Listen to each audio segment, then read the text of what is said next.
ગઈકાલે આખો દિવસ સર્વરની સ્પીડ નેટની સ્પીડ ધીમી રહી હતી અને ગઈકાલ સાંજથી એવી વાત છે કે સર્વર ડાઉન થઈ ગયું છે અને આજે તો સર્વર સાવ ઠપ છે એટલે સવારથી લોકોને હાલાકી પડી રહી છે.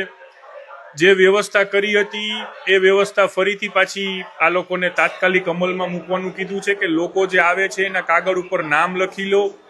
એના નંબર લખી લો અને એના આધારે એને ટોકન ફાળવો અને એને વ્યવસ્થા કરીને કહો કે આ તમારો આ સમય અને આ દિવસે વારો આવશે, જેથી એ લોકોને અહીંયા આવીને ખૂબ એનો સમય શક્તિ બરબાદ ન થાય. અને 10 દિવસ સુધીના બેકલોગ સાથેના ટોકન ઇસ્યુ કરવા માટેની સૂચના આપેલી છે.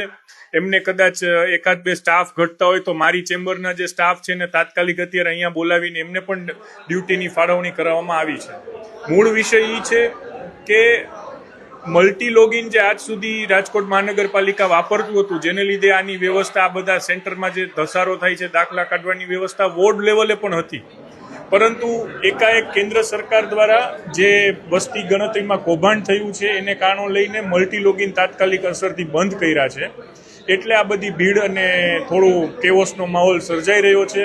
મેં લાસ્ટ વીકમાં કેન્દ્ર સરકાર માટે પણ શ્રી અમિતભાઈ શાહને ઈમેલ કર્યો છે, કારણ કે આ ગૃહ ખાતું રાજ્ય કેન્દ્રમાં ગૃહમાં જશે અને રાજ્ય સરકારના આરોગ્ય મંત્રી શ્રી પ્રફુલભાઈને પણ મળી અને લેખિતમાં રજૂઆત રૂબરૂમાં કરેલી છે કે તાત્કાલિક મલ્ટી લોગિન ચાલુ કરાવે, જેથી આ સમસ્યા હળવી પાડીને નિવારી શકાય. સર્વર ડાઉન છે એ આપણા હાથમાં નથી, એટલે જ્યારે દિલ્હીથી સર્વર શરૂ થશે